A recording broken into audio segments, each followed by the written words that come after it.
Good evening, everybody. It's Dr. Torri J, and I am excited. As usual, it is Healing Tuesday, and we've got some good stuff for you tonight.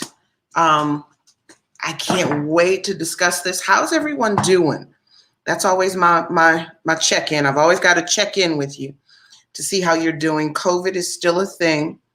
Some of us are still kind of quarantined, and then others are finally getting out and about. How are you feeling? Are you still anxious? Tell me who's on, and we'll then get started with what we've got going on tonight. When I tell you I'm excited, because in this journey of talking about fatherlessness and sexual abuse, we have come to some conclusions, and those conclusions have been phenomenal when it comes to helping one another and helping individuals kind of gain a ground, a footing on the steps they need to take concerning their healing.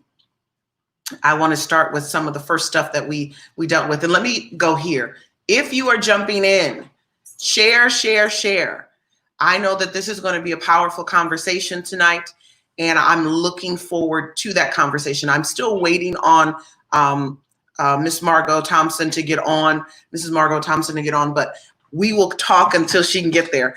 As I read her bio, you might realize why she might still be finding her way here. And I had the same situation happen to me yesterday too, where I was trying to get on to somebody else's StreamYard, and it took me a moment. But let me see. I want to see who's jumping on here. This thing, I can't always see who's on. But let's kind of look at everything. I want you guys to share. I want you guys to share, because I know, once again, this is going to be a powerful conversation. And I also know that as we continue along this journey, as we've gotten into this journey, there's some powerful moments that we've had. And I want to recap those moments as we delve deeper into this conversation. And we pretty much come up with, this is our final segment on fatherlessness and sexual abuse. We know that 1 in 3 fatherless children are sexually abused by the time they're 15 years old. And many of us, as I shared my story on the first session of our first live of this series, a lot of you were able to connect with what I had going on and who I was, and some of those traumatic moments that happened in my life, and even the journey of healing. But one of the things that jumped out majorly during that first episode, or let me call it live, we recognized that many of us had forgiven our attackers, but we hadn't forgiven the parent. And that was a powerful awakening for me. And in having that awakening, I was like, wow, this is something. There's something to this.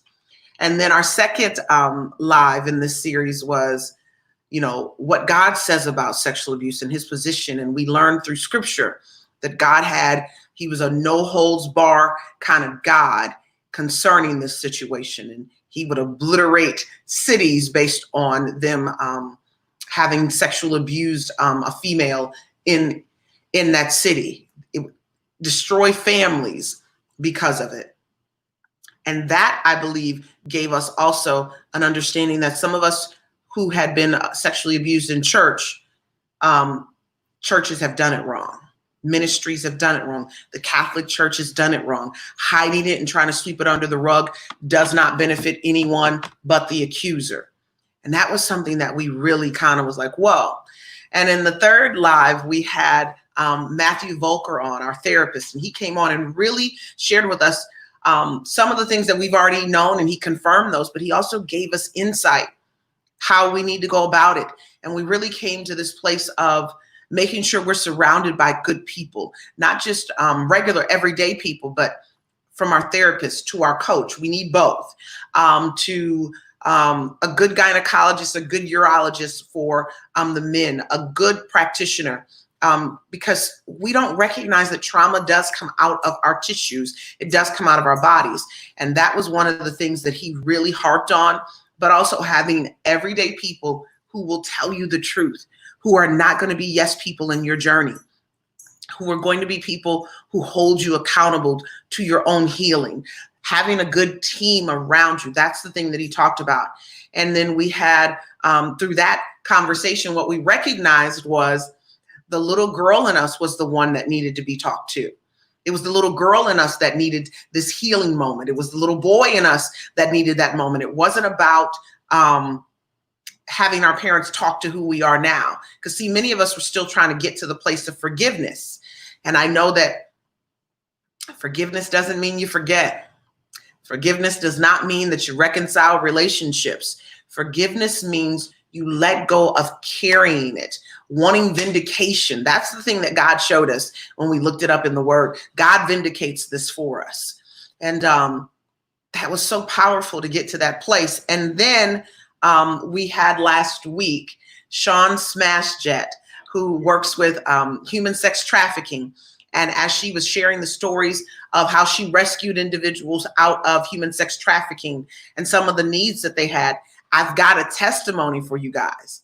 She received an email from Uber, and Uber recognized the fact that she had said that how she utilizes getting girls out of sex trafficking is an Uber ride. And sometimes that's all they needed. Well, she got this email that said that they saw her and she told her story. I don't know which one of you helped push this through, but somebody saw it. And Uber is now giving her free rides for up until June 30th. Up until June 30th to help get individuals out of human sex trafficking. So she doesn't have to worry about that for a month. I believe in my heart that's going to continue for her. I believe in my heart she will not ever have to pay for another Uber ride when it comes to getting individuals out of human sex trafficking. I also want everybody to chime in and tell me where they're from. I want to see who's on here. I see the numbers going up and down, and I know I'm on time, which sounds crazy.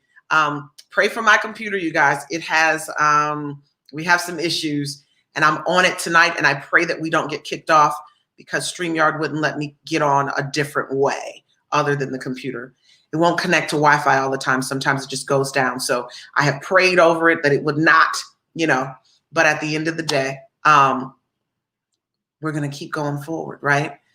I am still waiting on Miss Margo. I am concerned about if she can get on, if she's having technical issues like I did yesterday. Yesterday, while I was I was scheduled to be interviewed. Hey, Nydia. Hey, Charles. Babe, it's Herber. No, you spelled it right. Hey, everybody. I see you guys on. Anybody else on that has not been on before? Do we have any first-time people? What did you do yesterday? Oh, well, that's what that's getting on yesterday for me, and the power going out and the internet went out at the same time, or the internet went out, the power didn't go out. So I was doing an interview with Rolling Out.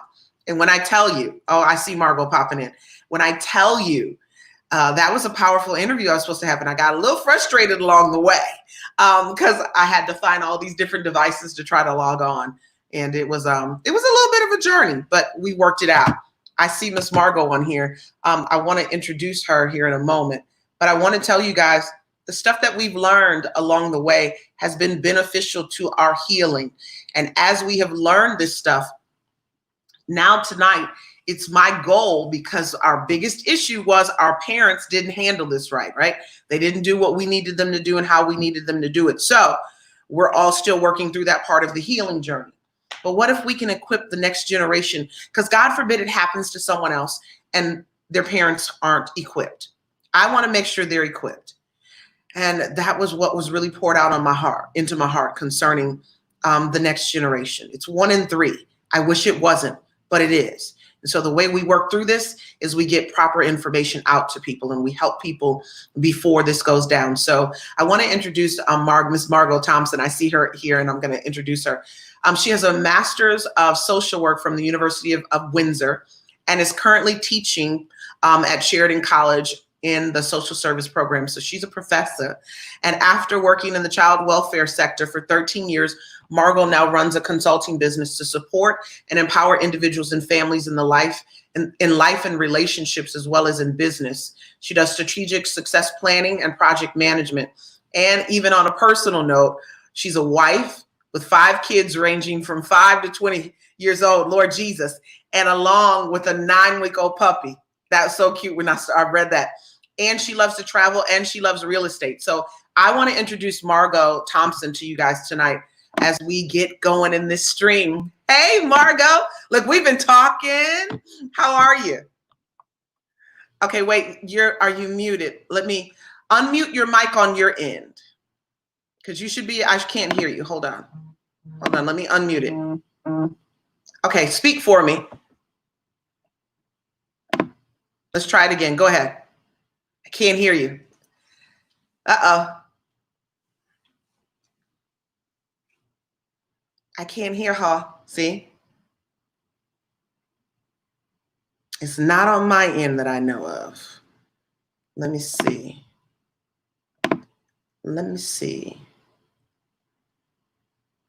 Do you have your headset turned up on your, I don't know. Let's see, we're gonna try something. My mic, camera, I see it. Okay, yeah, it's on your end. Wait, I heard something. No, it's gone. What in the world? Y'all, we got some little technology challenges here. Let's see how we can get her on. We see her face.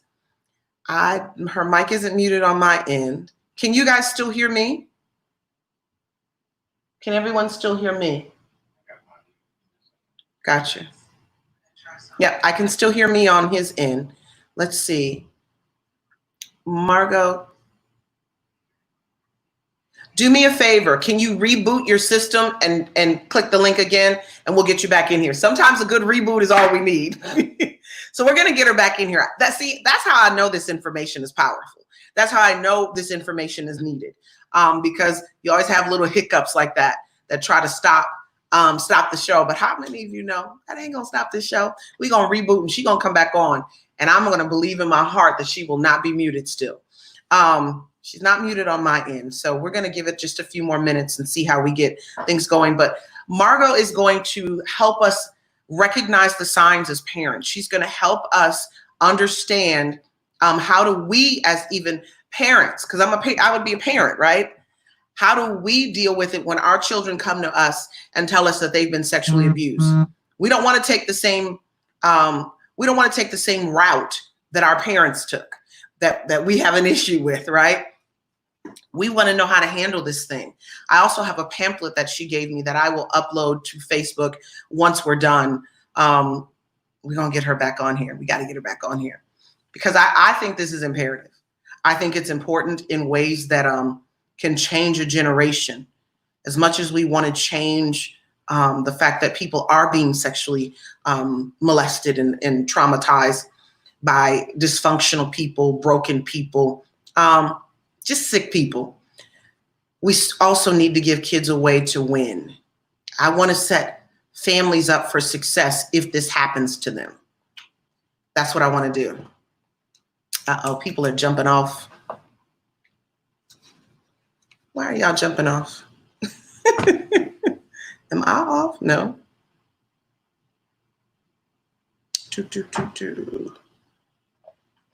So let's see. We're going to give her a few more minutes. Let me ask this question. For those of you who've been on here during this time, what have you learned? And what has happened? What stage of healing are you in? Have you gotten any aha moments, so much so that your journey to healing is it's further along than you were when we first started? I want to hear some testimonies. Type it in there for me. Tell me where you are in the healing journey. How has this helped you? We got a package dropped off outside our door, love.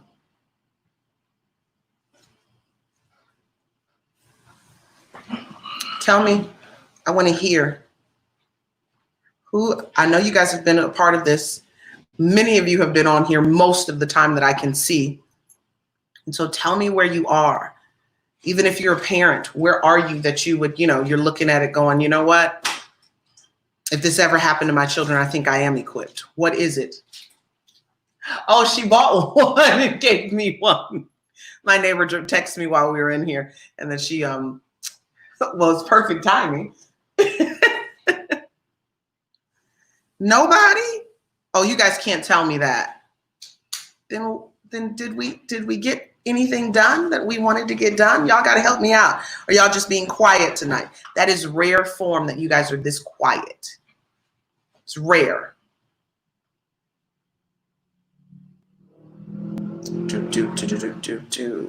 I'm waiting for a comment. Let me see y'all. Becca just said hi. Hey, Becca. It's good to have you on here. Good to see you tonight. We're waiting for what I was asking before you jumped on is what are some of the things that individuals who've been watching this series have learned that you've learned? Yeah, she said, ask the question again, please. What have you learned throughout this series that you've been a part of that has helped you along your healing journey and has gotten you further into that quest of healing? I could answer some that y'all typed in there, but I want to hear, now that you've thought about it, now that it's kind of settled with you, what have you gotten out of this?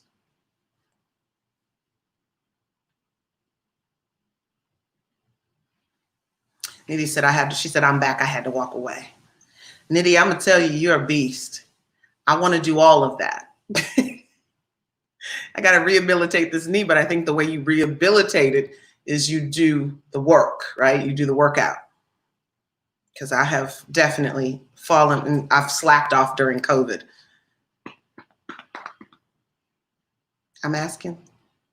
Identifying some of my roadblocks. Okay. Can you tell us specifically, just to kind of help some people? What were some of the roadblocks? I realized during this that as my mother has recently asked me a question of what can she do for us to move forward? And I was like, I don't know. I got to think about it. And I need to be, I needed to be specific is one of the things that Matthew Volker, the therapist that came on, he stated. And then by the time we got on the next one, I was recognizing that I needed to listen. And I heard the 12-year-old girl, that's who needed to be spoken to. So when my mother's asking me this question, how I can be specific is making sure that I get what the 12-year-old girl needed. Nydia said, no, you don't. My body is sore. But that's good. But it was for a great cause. Becca said, understanding how to forgive. Yeah. Becca also said, I learned how bitter I am. I had no idea. Yeah, I think we have those moments where we have to recognize we're human and we have some stuff on the inside of us that's hindering us. And it's not just everybody else. So Becca, I thank you for breaking that down. Yeah, those are real moments. I'm going to read some of the stuff on this pamphlet that we've been given to kind of get us started so that when Margo gets back on here. And just to be clear, Margo lives in Canada. I don't know how we met, but she started following a little while ago. And from there, I just thought there was some synergy as we were talking in my inbox. And Nydia, okay, let's go here. Okay, I'm sorry, I didn't even put these things up. Learn how bitter I am. Becca, one of the things that I've shared with a few people about your journey is you also learned that you were just as mad at your sister and that you saw your sister as your attacker. That was a powerful moment for me, even watching you deal with that, which was crazy.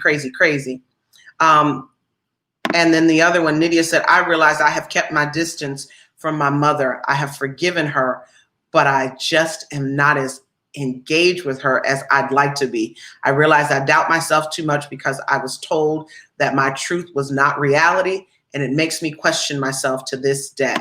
Okay, I see Margo back over here.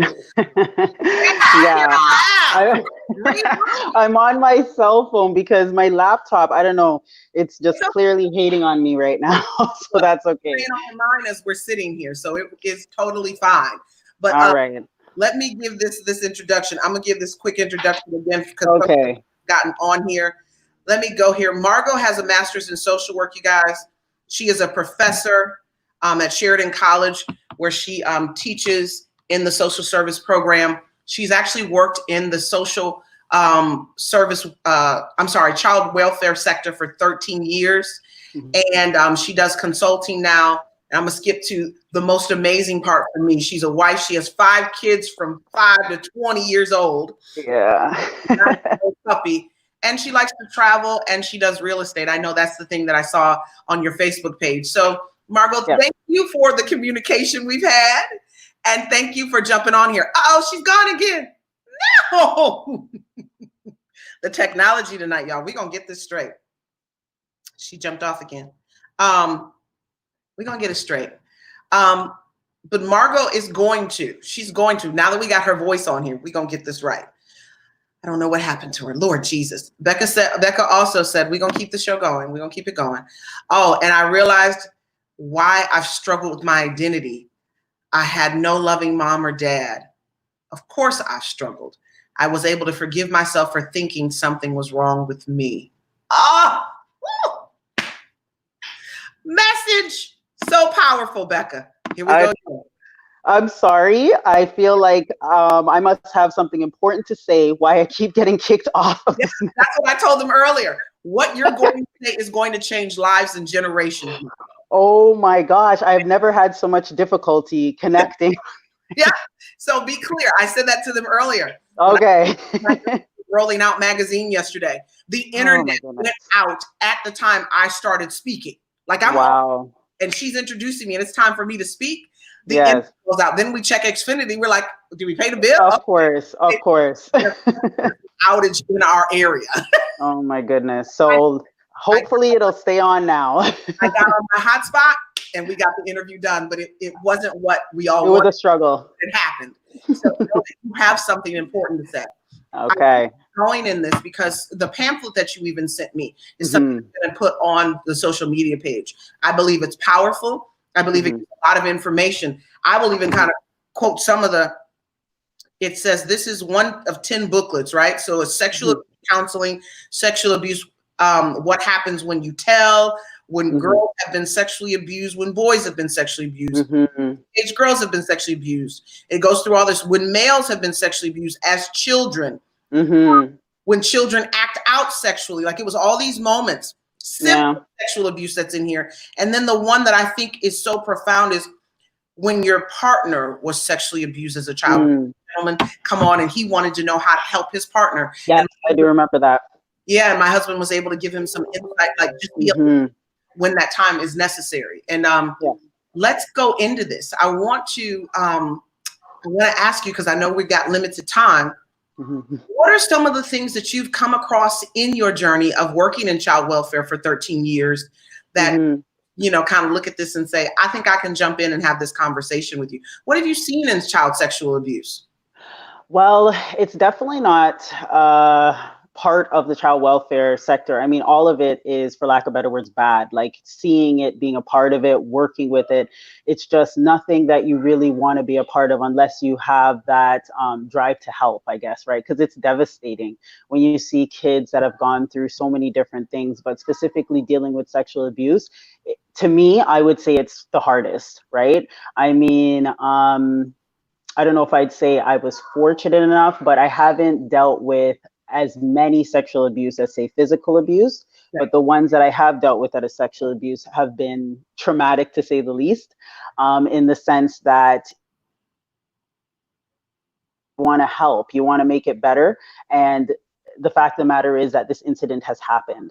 And so because it's happened, it's not so much about fixing what has already happened, but how you move forward from that, right? So for example, one of the cases, and I remember it was one of my first cases, so almost 13 years ago, and it was a little girl who, her dad was a single dad. So it was her and her younger brother, and the dad, he had to leave her and the younger brother with a friend of his, right, who's just trying to quote unquote support the fact that he's a single dad, et cetera, et cetera. And it happened to come out from the daughter while she was at school one day that the friend had been sexually inappropriate with her. So the problem, I think the biggest issue when it comes to disclosures, as we call them in child welfare, is the fact that if somebody other than a parent, so somebody at school, so a teacher, you know, maybe another adult in the community, et cetera, when they are made aware of this disclosure, certain things have to happen, right? Mm-hmm. Certain steps need to be taken in order to address the situation.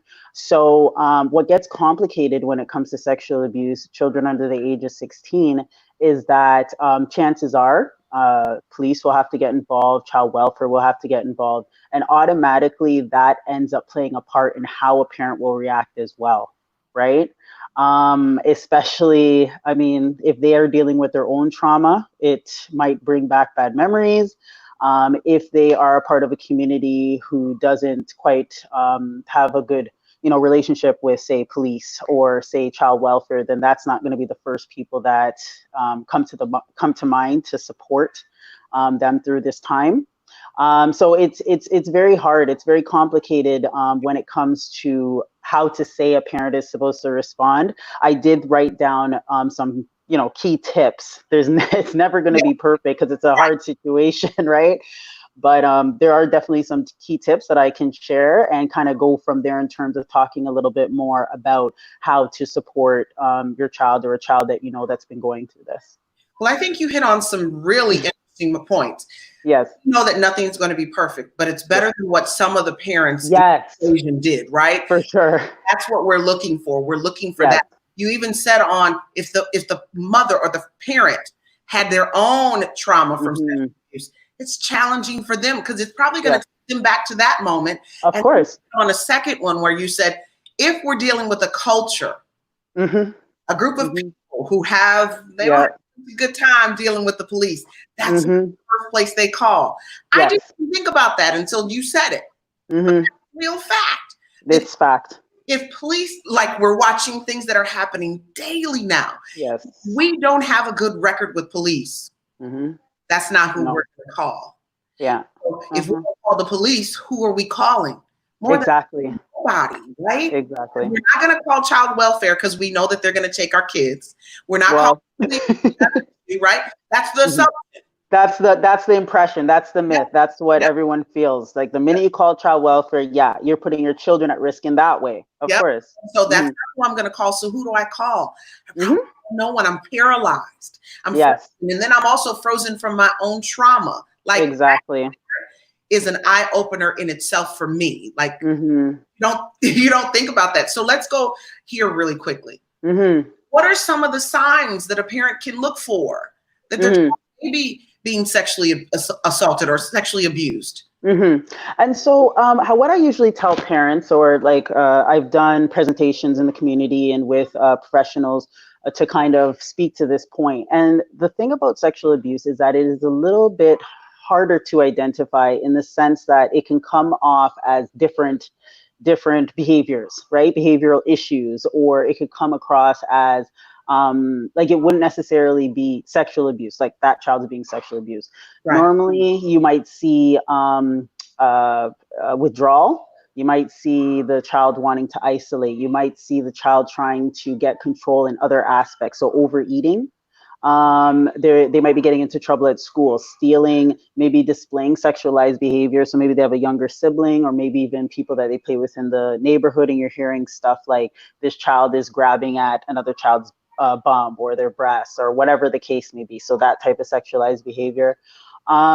It might just be that they are showing aggression in the way that, you know, if it's a parent that is sending the child to whoever is abusing them, then they might get that's going to put a strain on the relationship in one way or the other.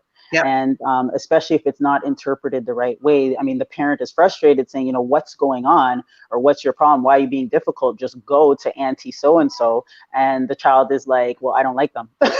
Doesn't know what else to say, doesn't want to offend, doesn't want to get anyone in trouble. They've been threatened, whatever the case may be. But there's certain things that you can kind of pick up on. And what I normally say to parents too is that for the most part, children are very happy-go-lucky, fun-loving. Even if they're not super outgoing, they tend to have a peaceful, happy personality, right? That doesn't mean that every child is going to have that.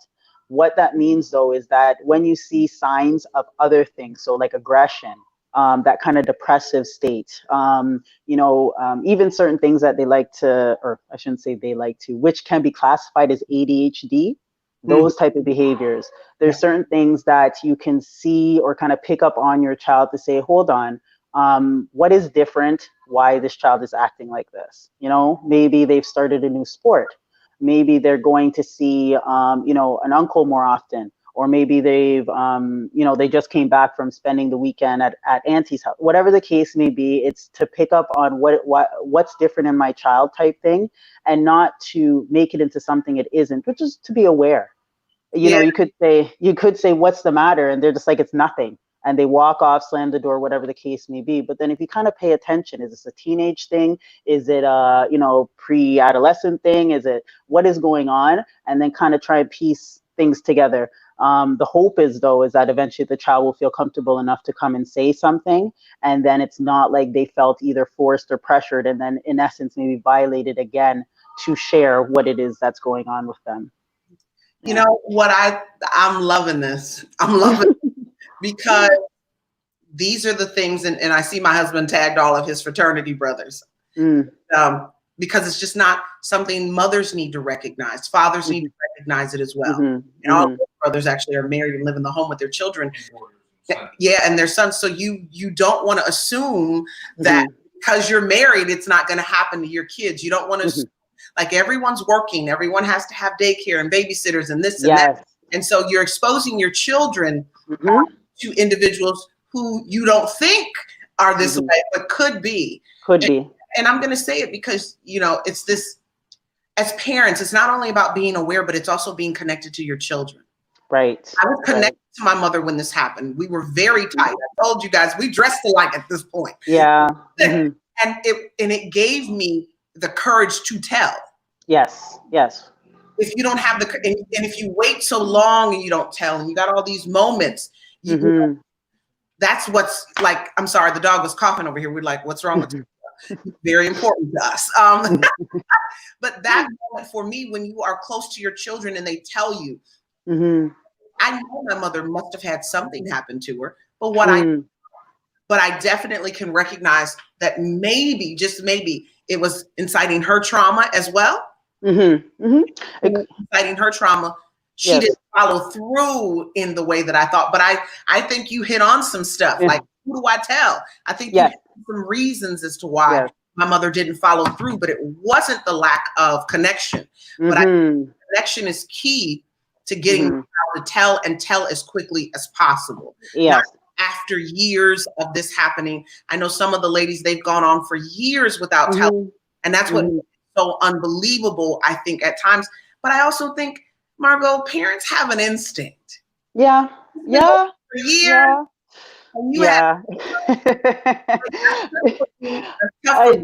Look, my dog just coughed and I was like, you jumped, right? No, I completely get that. So, I mean, even working in the field of child welfare, I can say, and I mean, I said it before, I was fortunate enough not to get too many sexual abuse cases. And I say that because to me, it would like rile up something in me that's like, oh my God, why did this happen? It didn't have to happen, that type of thing.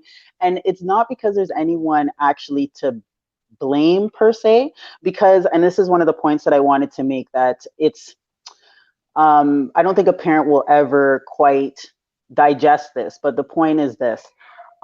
You cannot take on the blame as though it's something that you intentionally did, because the fact of the matter is you cannot control evil and you cannot control people's intentions. You can try your best to protect your children, And then the rest is like, you have to trust, pray, whatever it is that, you know, helps you to kind of get through, because you can't be with your kids all the time. And holding on to that blame and guilt actually makes the situation about you as opposed to the child.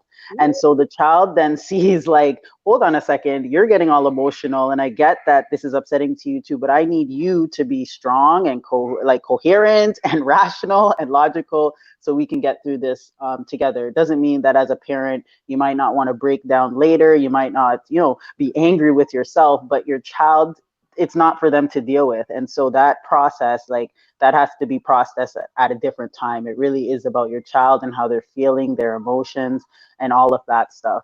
Yeah. Man, that's powerful. I got to say that. I had to write it down. Yeah. You can't make it about you. It has to be all about your children at that time. Sometimes parents do. They almost absorb the moment. Yes. Identify. It's like identity moment where they absorb it, and it takes away from the child who's experiencing trauma. Becca even said, wow. Yeah. Wow. Wow. Yeah. Because it is. Some of our parents did that. The blame and the guilt then causes them to feel like it's about them, and we never get the attention that we need. Yeah. And it's hard. It's hard because, especially if, and this is where it gets tricky, not tricky, but there's kind of two different responses. If you are a parent that has dealt with trauma in the past, I mean, from this point on, if you haven't kind of addressed that trauma within yourself, the suggestion is that you definitely deal with it, because not to say that you're anticipating something harmful is going to happen to your child, but the point is that with that festering, or with that sitting on your, you know, in your being, anything that comes up, whether it's for your child, whether it's for you, anything that speaks to, triggers, or touches that violation, that betrayal, that lack of trust, or whatever, it's going to come out almost as the same response every single time, because you haven't dealt with that trauma. So if your child comes to you and says, so and so did this to me, without even blinking, you've gone back to your childhood, and you're thinking, I'm big enough now, I can deal with this the way I need to, but you're not listening to your child anymore, because they are just like, they're gone in your sight, not purposely, but because of the fact that you haven't dealt with your own trauma. And it doesn't make you a bad parent. It doesn't mean that you're not capable. It just means you have to be aware that this is important, just in parenting in general, that if you have trauma, to really kind of look at it in the sense that, can I parent my child appropriately with this trauma? Because that means every reaction, for the most part, is going to be, you know, stemming from that trauma. Man. So, yeah. That right there, look, I know you're going to get a lot of wows on this. Margo, when I tell you, this was the stickler for most of us. This entire series we've been doing, the stickler was how our parents handled it. So I'm going to put this out here to the ladies and the gentlemen who've been watching, who had abuse issues and moments they didn't quite get what they wanted. Do you guys actually think that maybe your parents were sexually traumatized and abused as children, and you just don't know about it? So that is a good question. Yeah. Yeah. And I want us to, our parents are,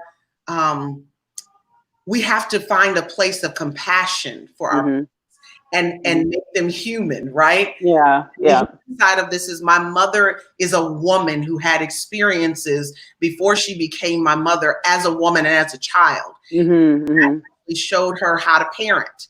It dictated in some ways how she parented. Yeah. Yeah. Parent us out of trauma? Did our father parent us out of a place of rejection and abandonment from his own father? Yes. We have all, how are they connected? Yes, all connected. So I need you guys to ask this question so that we can move fully into forgiveness. I asked my mother the question already. Some people ask Margo. My mother and I are to a place now we ask. But might as well. Yourself, if you can't ask your parent, do you that your parent was sexually traumatized and sexually abused, and that could be one of the major reasons why they didn't handle your situation. And to be honest, Dr. Torri, it's not sexual abuse is a huge determining factor, but it could be trauma in general. To be totally honest, it could be trauma in general, because, and I'll just speak personally to myself, and it's kind of a funny story, but now that like I've been talking about this and kind of dealing with this, it's like, oh, that's why I acted like that. So I had my first daughter, so she's 20 now, and I had her when I was fairly young. And so I personally never went through any issues with sexual abuse or anything like that, but domestic violence, that type of stuff, I was exposed to certain things. And I remember when my daughter was probably about one, and no, probably before one, and she was going to childcare, and I was like, oh my goodness, I'm changing her, and I'm like, something doesn't look right. That was like immediately, something doesn't look right. And I went into, I think it was like Mama Bear times Hulk. I don't even know what happened, but my mind went to, I'm burning the house down. It didn't even like, I was like, I don't know what's gonna happen, but it's like I have to fix this, right? Because the protector in me came out, right? And so a lot of the times too, when parents react, their first reaction is, I have to fix this, knowing and not realizing that you can't really fix it. It's happened, right? And it's not about fixing it, it's about how to move forward from it, right? I mean, so to conclude my story, I ended up bringing my daughter to the doctor and everything was okay. But I'm telling you, my first reaction was, I'm freaking out. Something. Because who hurt my baby? That was the impression, right? And so even when parents act like that, it's not necessarily, it's almost like the love is so intense, and the feeling of failure is so intense, that it's just like, oh, I just need to fix this, I want to fix it. And usually it's not what the child needs. The child might just need a hug, type thing, to say it's gonna be okay, I'll cuss that person later, let me hug you now, type thing.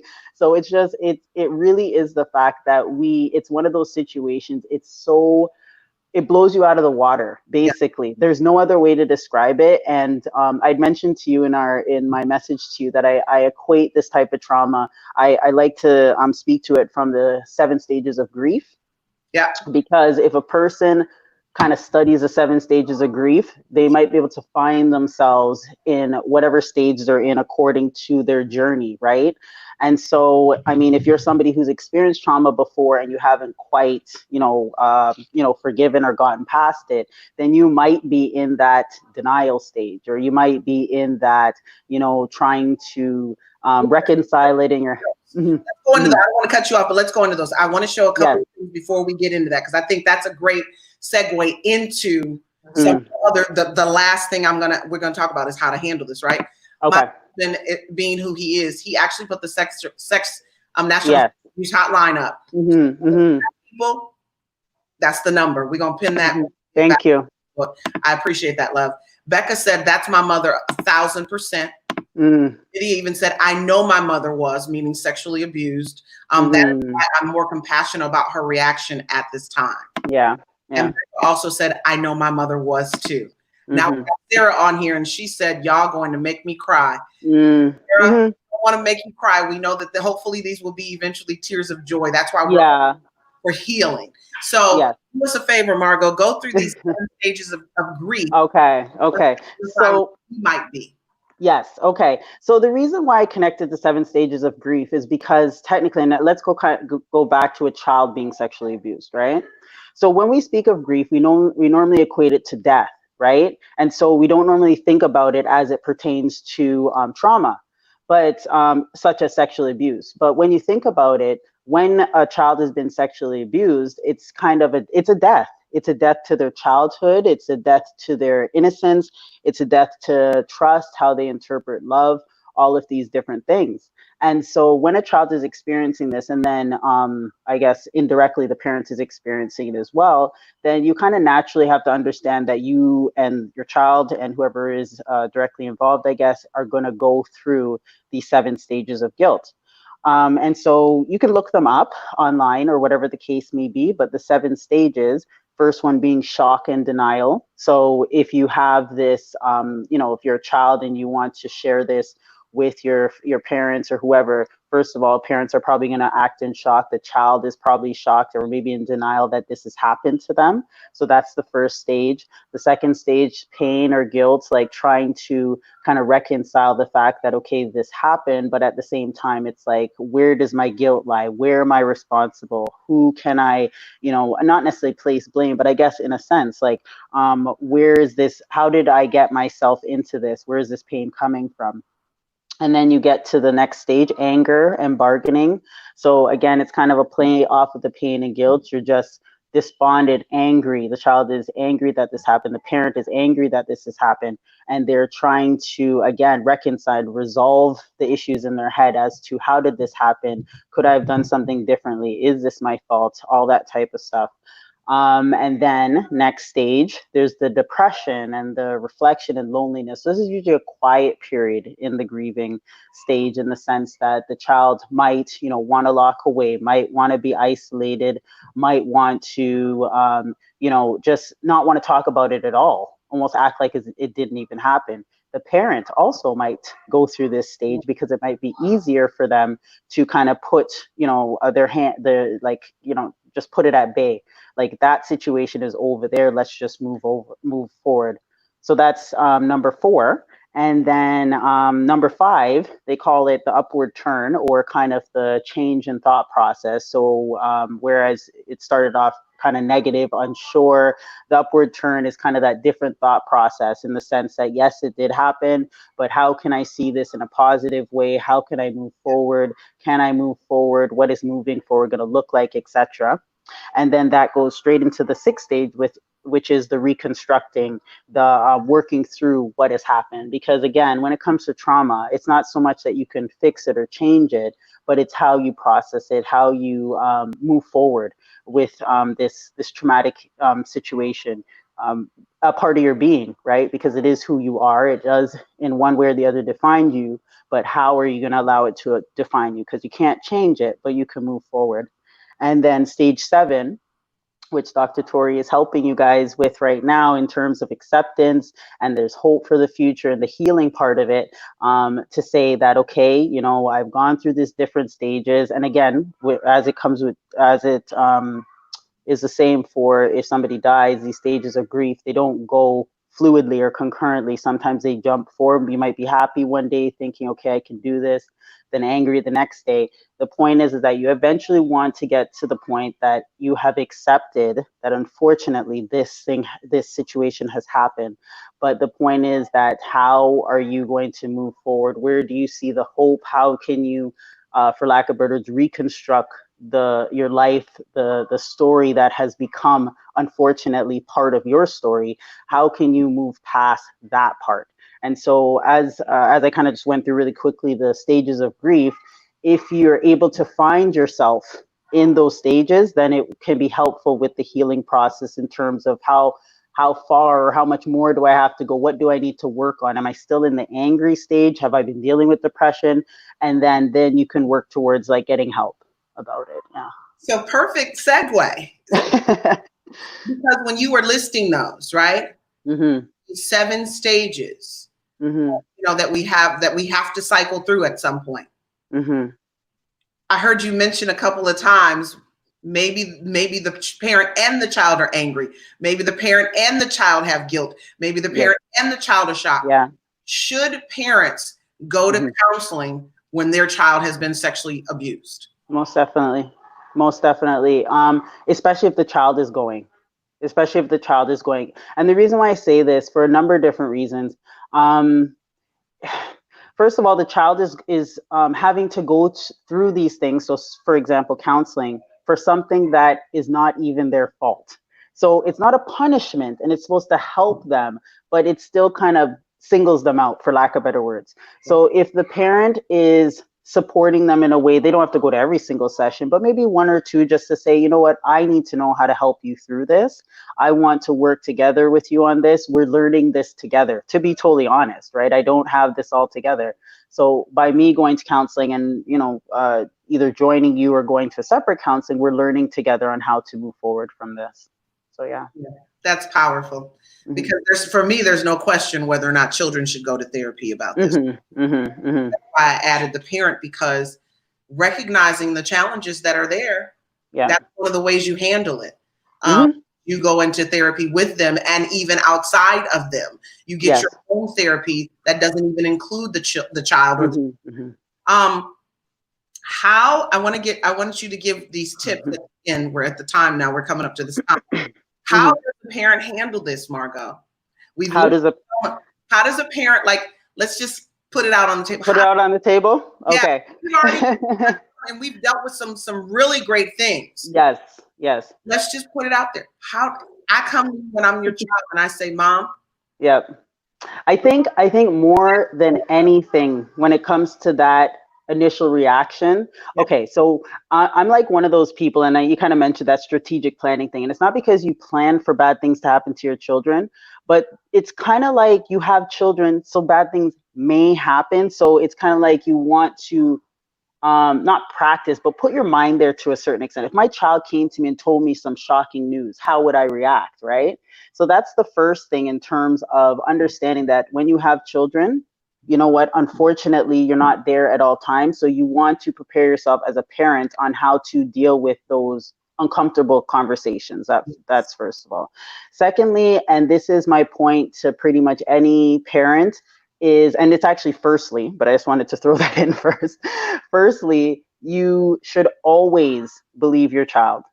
Always, without a shadow of a doubt, believe your child. If you're going to err on the mistake, ask for forgiveness later, whatever the case may be. But when you have a child that is reaching out to you and saying that this happened, it's better for you to believe them first and then check the facts later, because that child needs you. They came to you, they told you what they told you. It's not the time to defend your boyfriend, your girlfriend, whichever family member has had access to the child, and the child is saying they have done this to me, or if it's a sports coach or something, whatever the case may be, the point is believe. Okay, and then you can fact check later, right? So that's the main thing for me. Whatever that reaction looks like, just try your best to not make it about you, right? Because you're going to be shocked. And so your first impression might be to swear, might be to cry, might be to shake the child. Who knows what your first impression is? But the point is, it's not about your emotion at that time. Because if you're a parent and you're feeling that emotion, imagine what the child is feeling. So you have to rein it in, bottle it up for a second, and really just kind of zone in on the child and see what they need. Are they crying in this moment? Are they, fearful? Are they showing anxiety? What is it that they need? Is it just a hug? Do they need you to call someone immediately? Do you need to get, the other parent involved right away? So it really is being aware, right? And not to say that if you cry or whatever, that you're a horrible parent if you screwed up everything. First thing is believing, and then the next is whatever emotions you do have, try and keep them under wraps and make it about the child, because the child is going to want to go through their emotions. And one thing that I learned about working in child welfare is that a child feeds off of adults, right? So if the parent is, that reaction kind of determines how the child will react next, right? Is it safe to tell you more? Because you're kind of you're on a trip right now. I'm trying to tell you what happened. I haven't told you the whole thing. Let's just leave it there because I don't know what's happening right now, right? Yeah. So it's the believing, making sure that it's not about, you're not making the emotions about you. And then the fact that, and this is a big one, I think, for a lot of communities, is that it doesn't help if you don't say anything. And I know that a lot of parents might say, what happens in this house stays in this house, or don't say nothing. I just won't let you see so-and-so again. Don't make it a big deal. That does not help. It actually makes it worse. It makes things fester. And my suggestion is always that you need to seek help in one way or another. So maybe if you don't want to do counseling, maybe you belong to a religious group, maybe somebody who has maybe a background in social services or psychology, even doctor, you just want to share with them. The point is that it can't be between yourself and the child, because that actually kind of, for lack of better words, I won't say damage, but it hurts the relationship. Because not only, I would go as far as to say it adds insult to injury, because this has happened to your child and they are reaching out to you.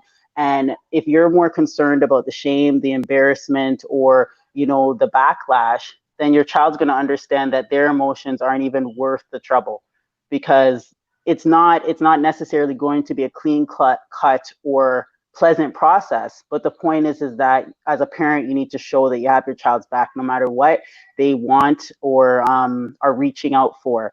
And just really quickly to go back to the first point about believing the child, the problem is, and what I've heard on numerous occasions with working in child welfare, is that, parents will be like, oh, the child lies, or they're just saying that because they don't like so and so, or whatever the case may be. And I strongly, strongly, strongly suggest that that should not ever be your, reaction, because even if it is a lie, even if the child is reaching out for attention, it's still a problem.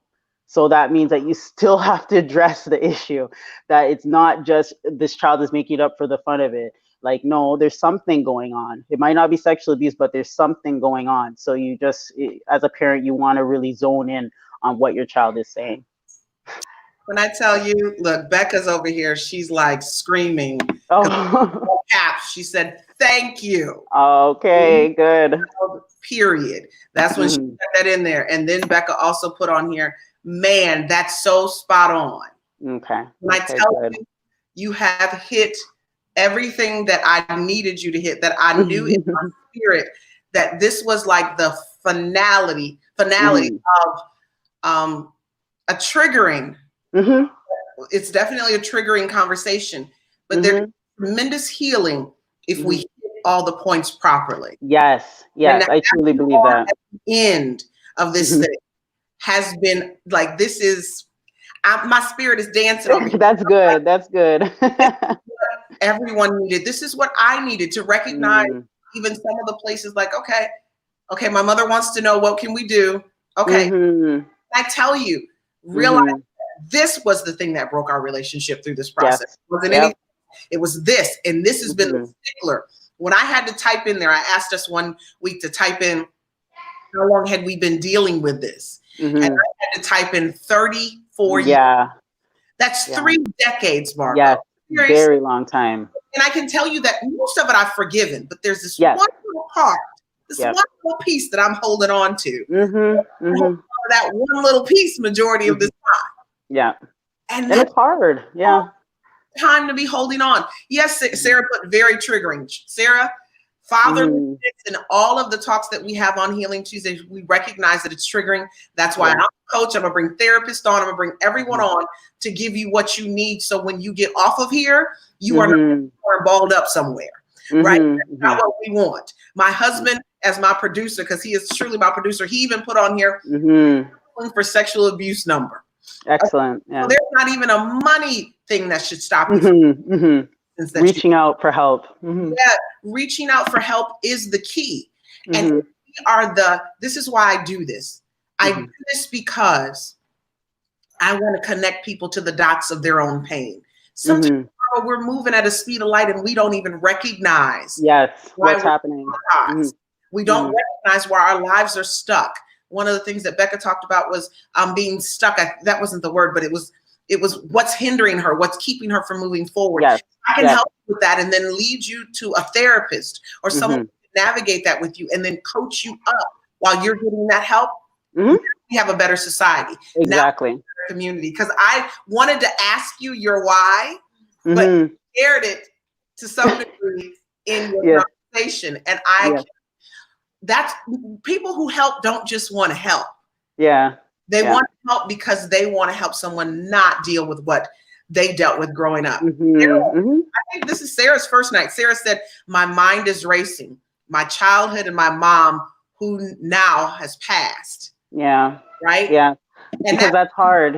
You look back, you want answers, you want all of these different things. And honestly, because like to speak about the sexual abuse, but also to go on to trauma period, the thing is that unfortunately, we're not always going to get it.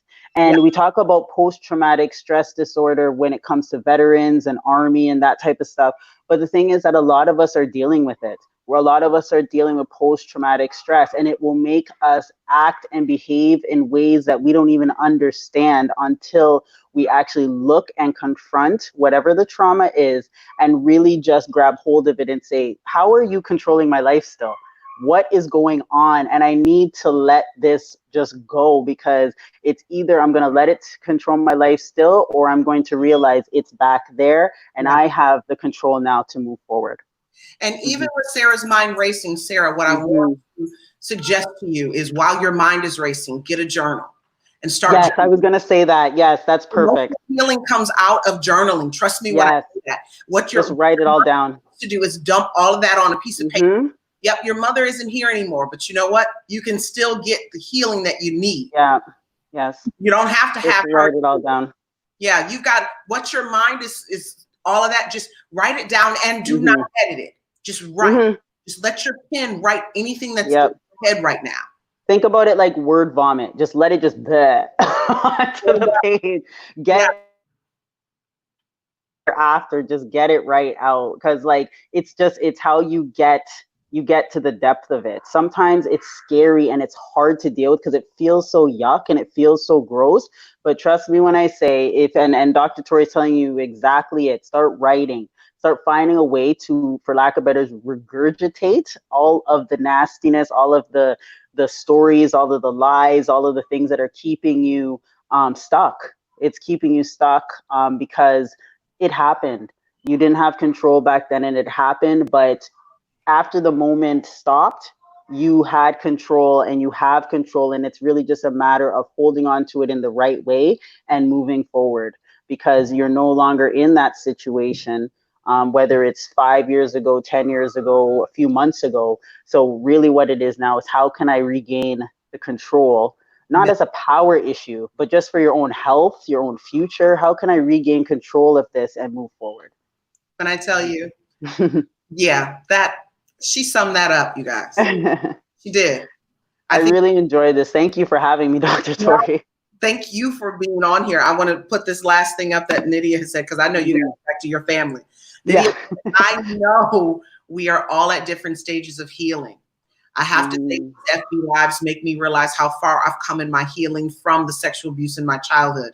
I know I feel triggered talking about the things I went through, but I know there are still things I'm working on for myself. That's part of the human journey, right? Of course. Experience. We're always working to be better. We're always working towards getting that trauma out a little bit more. We want the root to come up. We desire it to come up, but sometimes that root doesn't come up. We got immediately, we got to kind of trim away the leaves and the tree be taken down. It takes a lot to take a tree down. Oh yeah, it's a root. It's the roots, right? You got to get it from the roots, because just trimming it right at the ground level, you still have all those roots there. It's all there. It's just you can't see it from the top up. It's all there though, so it really just needs to get dug out. A process to cut a little bit at the top, cut a little bit more in the middle. Because have you seen those people when they cut the whole tree down and it literally topples house? It goes in the wrong direction. And only God knows what's going to happen after that. Now you've got a whole house to fix. Little by little. Take this particular tree down bit by bit. And that's an analogy for all of us. Stop trying to dig this thing up by the root and take it all down. Don't be afraid to chop it bit by bit, so that then eventually you can get in there and get to the root. And get into it. For sure. It's got to your yard's gonna look ugly too for a little while. For a little while, and that's okay. That is okay. I remember personally, I've gone through, I guess you call them journeys or whatever, where I am determined to kind of look at myself and see what it is that's going on and be self-aware and, for lack of better words, fix whatever it is. And I mean, I remember there was days where I'm just like, am I losing it right now? Like, what is going on? Like, my mind is all over the place. Like, I'm happy, I'm mad, I hate people, I like people. Like, it's just, but the point is that it's you getting the gunk out. That's really what it is, right? And it doesn't look pretty, it doesn't feel pretty, but after it's all said and done, it's wonderful. It really is. You can put flowers in that spot. Right. You dug up the nasty stuff. The beauty is you get to plant and you get to choose in that spot when you pick it up. For sure. That's the truth. So Margo, thank you for tonight. Tell people where they can find you. Well, I am on Facebook, and this is probably the easiest way right now. So I mean, if you add me as a friend or if you send me a direct message, that's perfectly fine. I'm not so much on Instagram, and I am working on the website. But other than that, I'm always available on Facebook, and just connect with me that way. And we can chat, or you can just ask questions. Not a problem. I'll be there. And I'll put her link to her Facebook page, or her personal Facebook page on in the comment section after we get off of here. Thank you so much for having me present tonight. And go enjoy your family. Enjoy. I don't know. I got to get them to bed. That could be a fight right now. She said, "This is what I love doing. Now I got to go." Now. I'm like, now I got to go. Yeah, that's different. That's a different. Yeah, but it's all good. It's all learning, right? It So is. And I hear the passion in your heart concerning this. And I thank you yeah. for being passionate for those who are on here and those who will listen to it. Like we have a lot of people who listen to it in replay. After, yep. I'm grateful. Thank you so much, Margo, for No problem. Have a good night, everyone, and thank you for having me. So you guys, before we jump off of here, I just want to say I am honored that God saw fit to run this through me for you. To see where we are and to see what we've all gotten through this journey. I'm better because of this conversation. I trust my spirit when I pull these up, right? And when I come to the conclusion of what we're going to talk about.